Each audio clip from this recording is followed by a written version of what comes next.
द्वापर में एक समय ऐसा आया कि आसुरी शक्तियां संसार पर हावी हो गई। संसार ऐसे राजाओं की अनावश्यक सैन्य शक्ति से गोजर हो गया जो वास्तव में असुर थे, किंतु अपने आप को राजा मान रहे थे।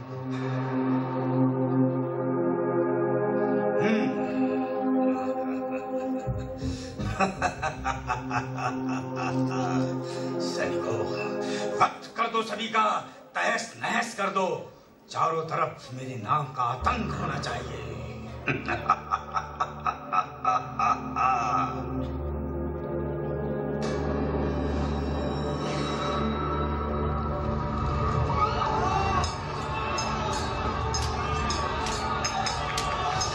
ग्राम, नगरों तथा औद्योगिक स्थानों एवं खाद्यान्नों के साथ साथ दुग्ध उद्योग एवं गौरक्षा में व्यस्त व्यवसायियों के निवास स्थानों को आग लगा देना, वह साधु संतों के आश्रमों में जाकर उनकी सुंदर वाटिकाओं तथा उद्यानों को तहस नहस कर देना उनके प्रमुख कार्य। इस प्रकार उन्होंने संपूर्ण देश में भयंकर अव्यवस्था उत्पन्न कर दी। इस तरह सारा संसार विक्षुब्ध हो उठा तो पृथ्वी की अधिष्ठात्री देवी भूमि ने गौ का रूप धारण किया। वह आंखों में आंसू भरकर ब्रह्मा के समक्ष प्रकट हुई। ब्रह्मदेव, क्यों है? आप संपूर्ण वेदों के ज्ञाता हैं और इस ब्रह्मांड की रचिता भी हैं। मेरी रक्षा कीजिए ब्रह्मदेव। इन असुरों के अत्याचारों से मेरी रक्षा कीजिए। इन्होंने पृथ्वी पर हाहाकार मचा रखा है। हे देवी, मुझे इस ब्रह्मांड के रचयिता के रूप में जाना जाता है, परंतु वास्तव में रचयिता भगवान विष्णु हैं। उन्होंने ही संपूर्ण ब्रह्मांड की रचना की है। वे ही हमारी इस घोर संकट से रक्षा कर सकते हैं, अतः हमें उनकी शरण में जाना चाहिए।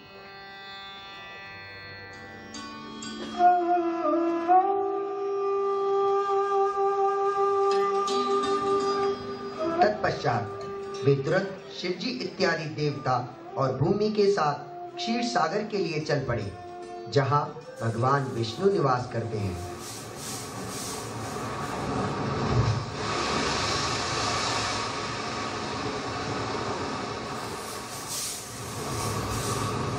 सहस्रशीर्षा पुरुषः सहस्राक्षः सहस्रपात् स भूमिं विश्वतो भृत्वा अत्यतिष्ठद्दशाङ्गुलम् पुरुष एवेदं सर्वम्। मेरे परम प्रिय भक्तों, मैंने तुम्हारी प्रार्थना सुनी। संसार में सत्य और धर्म की रक्षा करने और दुष्टों के विनाश के लिए पृथ्वी पर मैं शीघ्र ही अवतरित होऊंगा।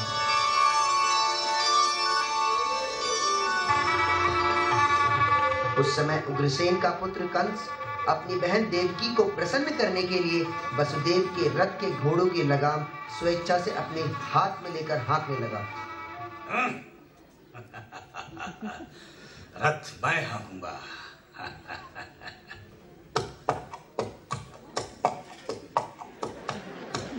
कि तभी अचानक, हे कंस, तुम कितने मूर्ख हो। तुम अपनी बहन तथा बहनोई का रथ हाँक रहे हो, किंतु तुम यह नहीं जान रहे कि तुम्हारी इसी बहन की 8वीं संतान तुम्हारा वध करेगी।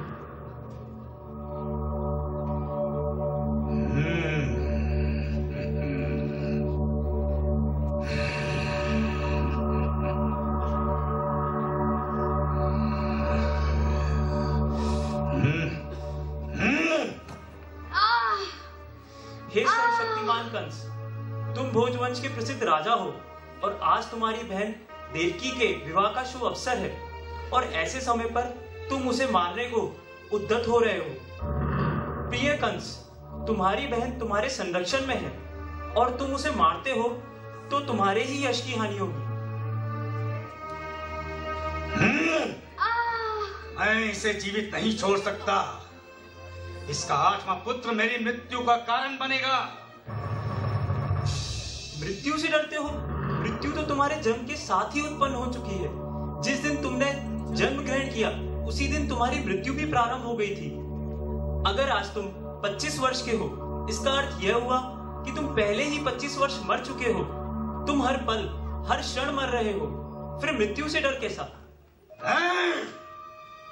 मैं कुछ नहीं सुनूंगा। मैं इसे जीवित नहीं छोड़ सकता।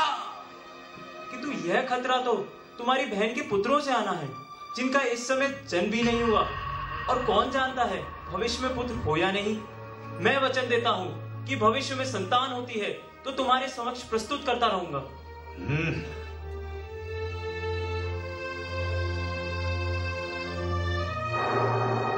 जब पहला पुत्र उत्पन्न हुआ तो वसुदेव अपने वचन के अनुसार उसे तुरंत कंस के पास लेकर चल दिए, और देवकी भी उनके साथ चल पड़ी।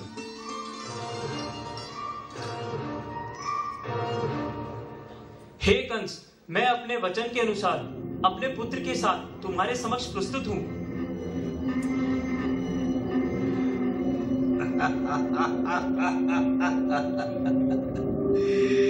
हे वसुदेव, इस पुत्र को मुझे भेंट करने की कोई आवश्यकता नहीं है। मुझे तो आपके पुत्र से खतरा है। तुम इसे ले आ सकते हो।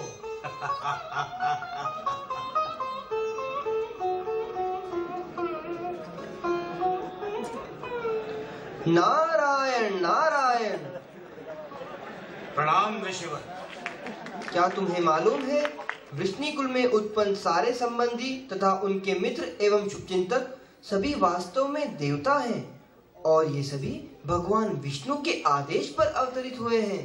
नारायण नारायण।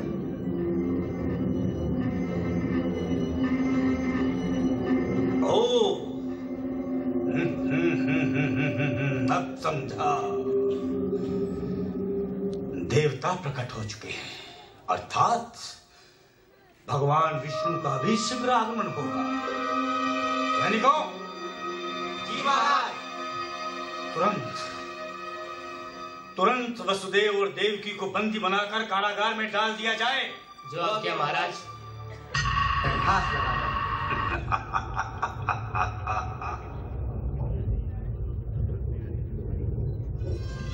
वसुदेव व देवकी लोहे की सांकलें पहने कारागार में प्रतिवर्ष पुत्र को जन्म देते रहे, और कंस प्रत्येक बालक को विष्णु का अवतार समझकर मारता रहा। जब भगवान विष्णु के अवतार लेने का समय आया तो उन्होंने कारागार में देवकी व वसुदेव को दर्शन दिया। आप मुझे मेरे जन्म के उपरांत गोकुल में नंद और यशोदा के घर ले जाना।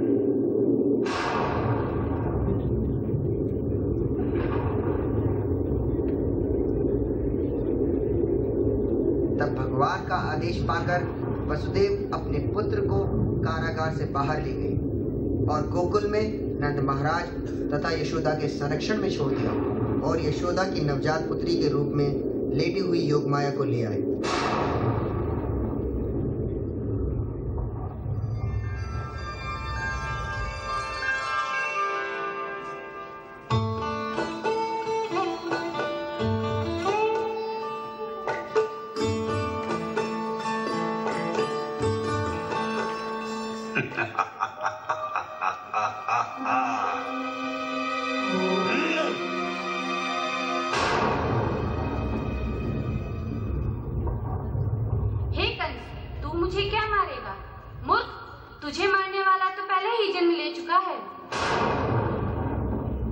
जैसे ही कंस को इस बात की सूचना मिली तो क्रोध में आकर उसने सैनिकों को आदेश दिया कि विगत 10 दिनों में नगरों, कस्बों, गांवों, गोचरों में जितने बालक उत्पन्न हुए हैं सबको मार दिया जाए।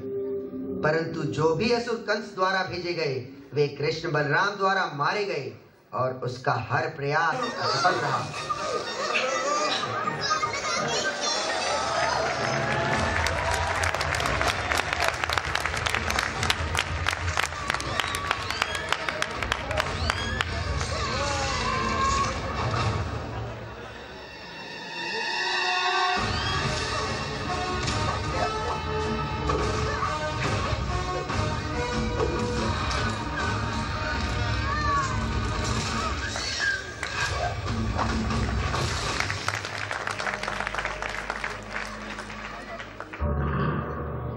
महाराज कंस, बोलो सैनिक।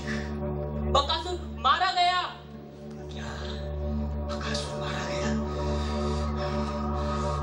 को भेजा जाए। जी महाराज।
अघासुर मारा गया।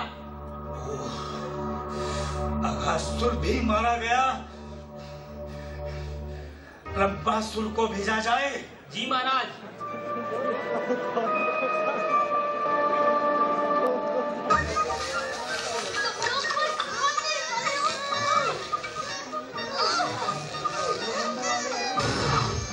मिल गए बच्चे।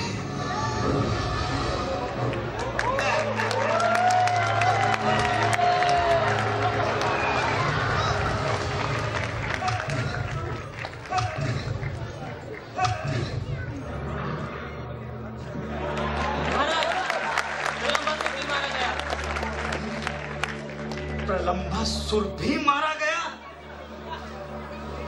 अरिष्टासुर को भेजो। जी महाराज।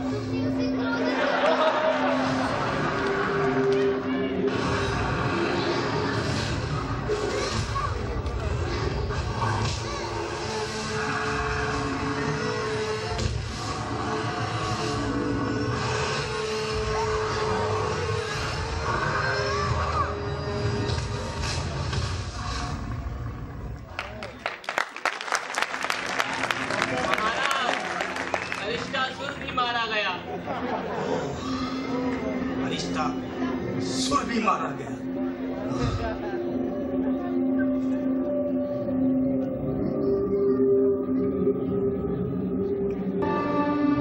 निराश हताश से भरा कंस उदास बैठा था कि तभी नारद मुनि प्रवेश करते हैं। नारायण नारायण। प्रणाम प्रणाम ऋषिवर। क्या हुआ कंस, तुम इतने विचलित क्यों हो? मैं अपनी मृत्यु कृष्ण को लेकर चिंतित हूँ ऋषिवर। मैं ये भी नहीं जानता कि वो है कहाँ। वसुदेव जी तुम्हारे दुष्ट स्वभाव से भयभीत थे, इसलिए उन्होंने चतुराई से अपने पुत्रों को तुम्हारी दृष्टि से दूर वृंदावन में भेज दिया, जहाँ श्री कृष्ण और बलराम जी नंद महाराज और यशोदा मैया के पुत्र के रूप में रह रहे हैं। तुम्हारे द्वारा भेजे गए सभी असुर सैनिकों का वध भी कृष्ण बलराम ने ही किया है। नारायण नारायण। कंस चाणूर पुष्टिक वह अपने अन्य योद्धाओं को बुलाता है और सभा का आयोजन करता है।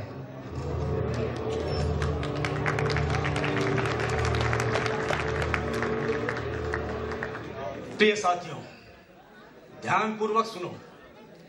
वृंदावन में नंद महाराज के भवन में दो भाई रहते हैं। उनके नाम कृष्ण और बलराम हैं। वे दोनों वास्तव में वसुदेव के ही पुत्र हैं। और जैसा कि तुम्हें ज्ञात है कि एक भविष्यवाणी के अनुसार मेरी मृत्यु वसुदेव जी के 8वें पुत्र के हाथों होने वाली है। कृष्ण वही 8वीं संतान है। मैं तुम्हें आदेश देता हूं कि एक मल्ल युद्ध का आयोजन किया जाए। देश के विभिन्न भागों से लोग ये उत्सव देखने आएंगे। मैं उन दोनों बालकों को यहाँ बुलवाने का प्रबंध कर दूंगा। तुम लोग मल्ल युद्ध की रणभूमि में उनका वध कर दोगे।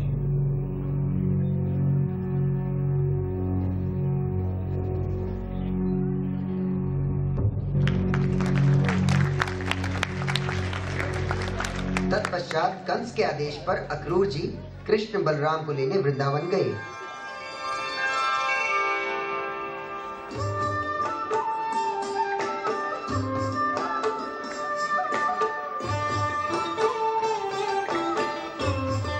देखो देखो, कृष्ण बलराम आ गए।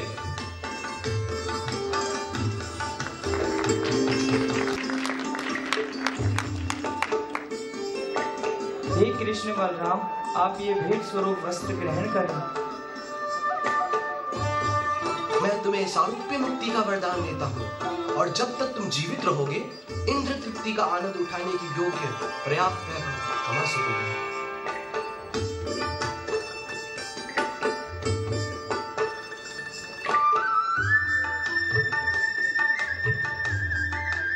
प्रिय भगवान, मेरे घर में आपके पदार्पण से मेरे पिता और मेरे सभी पूज्य गुरुजन अत्यंत प्रसन्न हुए हैं और तर गए हैं।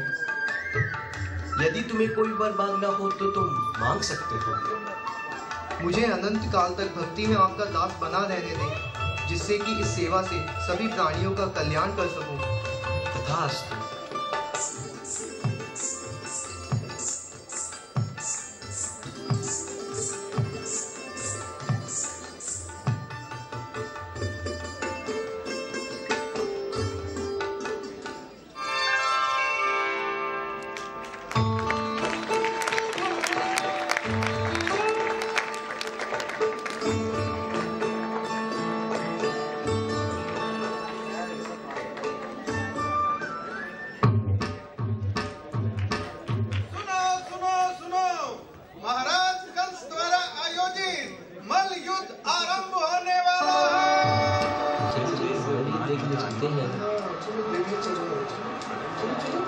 क्यों नहीं?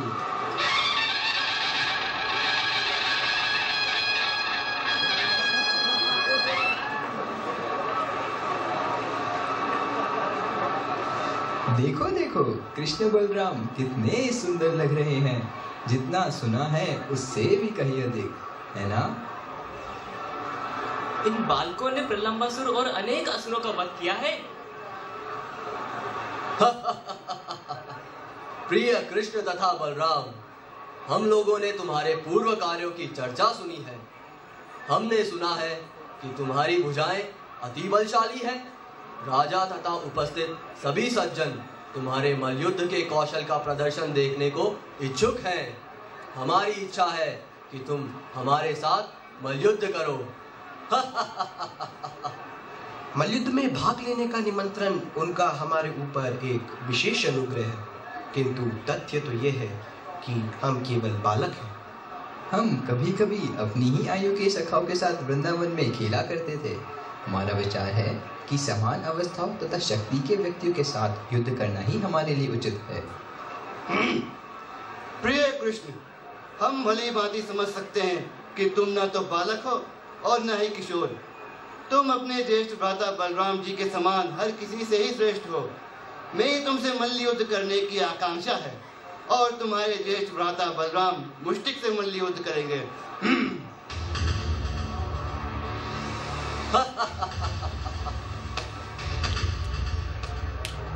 आओ, आओ।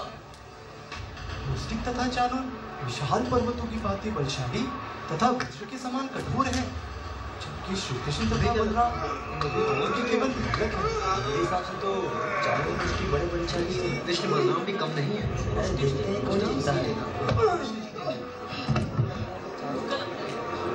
कृष्ण बलराम आसान नहीं है। बलराम जी को देखा वो जरूर जीतेंगे। चाणूर मुष्टिक को अति बलशाली है। कृष्ण बलराम ने बड़े बड़े वो अत्यंत बलशाली हैं। देखो देखो, राजा की उपस्थिति में भी असंगत पक्षों के मध्य युद्ध चल रहा है।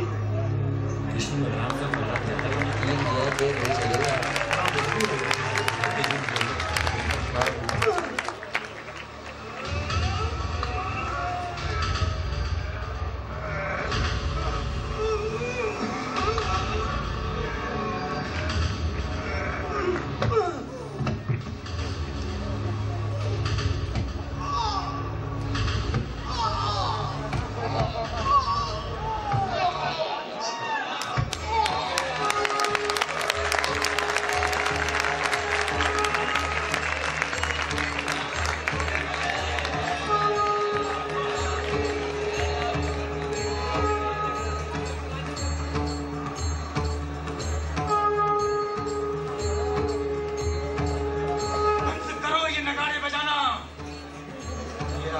है कि वसुदेव के इन दोनों पुत्रों को तत्काल मथुरा से बाहर निकाल दिया जाए।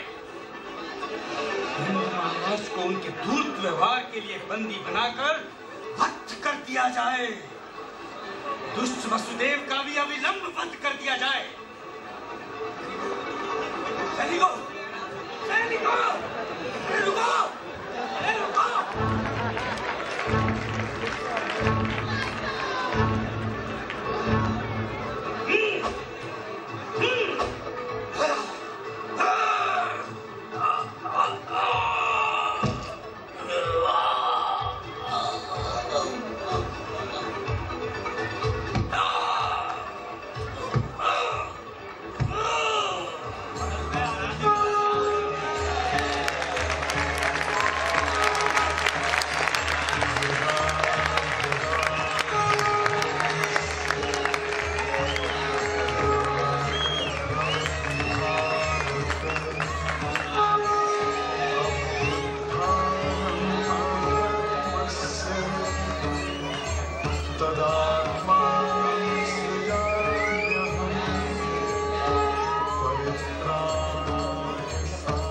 चलो कृष्ण, पितामह उग्रसेन, पिताश्री वसुदेव और माताश्री देवकी को कारागार से मुक्त करें। जी भ्राताश्री, शीघ्र चलें।